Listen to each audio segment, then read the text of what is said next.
அந்த காலத்துல ஒரு பையனுக்கு 10 பொண்ணுங்களுக்கு மேல நாய்க்குட்டி மாதிரி பின்னாடி அலைவாங்கன்னு சொன்னா நம்புவீங்களா? இதெல்லாம் நம்புற மாதிரியாங்க இருக்குது.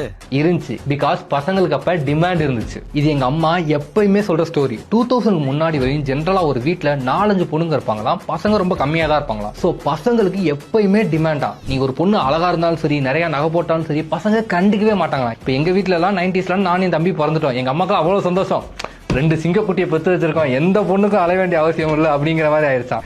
இப்ப சொல்றாங்க பேசாம பொண்ணே பெற்றுக்கலாம் இப்படி பொண்ணுங்களுக்கு அலைகிறதுக்கு அப்படிங்கிறாங்க. பிகாஸ் இப்ப டிமாண்ட் மாறிடுச்சு. பொண்ணுங்க ஃபுல்லா கம்மியா இருக்கனால, பசங்க அதிகமா இருக்கனால ஆட்டோமேட்டிக்கா எல்லா பசங்களும் பொண்ணுங்களை சேஸ் பண்றோம். அவங்களுக்கு டிமாண்ட் இன்க்ரீஸ் ஆகி எல்லாமே தலையில மாறி போச்சு. ஸோ இப்ப எல்லா பசங்களும் பொண்ணுங்களை சேஸ் பண்ணிருக்க இந்த டைம்ல பொண்ணுங்க உங்களை சேஸ் பண்ணணுமா, அட்ராக்ட் ஆகணுமா, உங்களுக்கு ரிலேஷன்ஷிப் சைக்காலஜி கண்டிப்பா தெரிஞ்சிருக்கணும். நீங்க நல்லா பாத்திருப்பீங்க. உங்களுக்கு தெரிஞ்ச ஏதாவது ஒரு ஃப்ரெண்டை மட்டும் எல்லா பொண்ணுங்க லவ் பண்ணுவாங்க, சேஸ் பண்ணுவாங்க, அப்சசிவா இருப்பாங்க. பிகாஸ் அவனுக்கு ரிலேஷன்ஷிப் சைக்காலஜி தெரிஞ்சிருக்கும் நேச்சுரலாவே. அது 2025ல உங்களுக்கு தெரிஞ்சா மட்டும்தான் கிரஷ் லவ் பண்ணுவாங்க, ரிலேஷன்ஷிப்ல நீங்க சந்தோஷமா இருக்க முடியும். சோ அதை தெரிஞ்சுக்க என்னையே ஃபாலோ பண்ணிக்கோங்க.